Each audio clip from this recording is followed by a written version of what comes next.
కోపంతో షూటింగ్ ఆపేసిన బాలయ్య బాబు గారు. సో అసలు విషయం ఏంటి అంటే గనక లయ గారు, బాలయ్య గారు కలిసి 'విజయేంద్ర వర్మ' అనే మూవీ నటించారు కదా. సో అందులో అయితే ఫస్టే లయ గారికి సాంగ్ షూట్ అనమాట. అప్పుడు లయ గారు డ్యాన్స్ వేస్తూ బాలయ్య గారి కాలు తొక్కేస్తే బాలయ్య గారికి కోపం వచ్చి వెంటనే "నువ్వు నా కాలు తొక్కుతావా" అని చెప్పి ప్యాకప్ అని చెప్పేసి కోపంగా కూర్చున్నారట. సో ఆ సిచ్యువేషన్లో అయితే లయ గారు చాలాసేపు ఏడవడం అయితే జరిగింది. కానీ అక్కడ అదంతా జరుగుతుంది జస్ట్ ప్రాంక్ అని చెప్పి అందరికీ తెలుసు అనమాట. అంటే ఊరికనే కామెడీగా అలా చేస్తున్నారు బాలయ్య గారు అని చెప్పి ఆ సినిమా యూనిట్ మొత్తానికి తెలిసినప్పటికీ ఎవరు బయటపడలేదట. తర్వాత మళ్ళీ బాలయ్య గారే "ఇదంతా నేను ఊరికనే చేశానమ్మా" అని చెప్పి అయితే చెప్పారంట. సో బాలయ్య గారు పైకి కనబడే అంత గంభీరం కాదు, లోపల చిన్నపిల్లవాళ్ళలా ఉంటారు అని చెప్పి అయితే లయ గారు ఆవిడకి జరిగిన ఎక్స్పీరియన్స్ని అయితే షేర్ చేసుకున్నారు.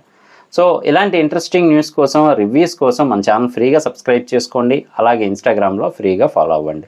నేను మీ ప్రసాద్. మళ్ళీ నెక్స్ట్ వీడియోలో కలుస్తాను. Love you all.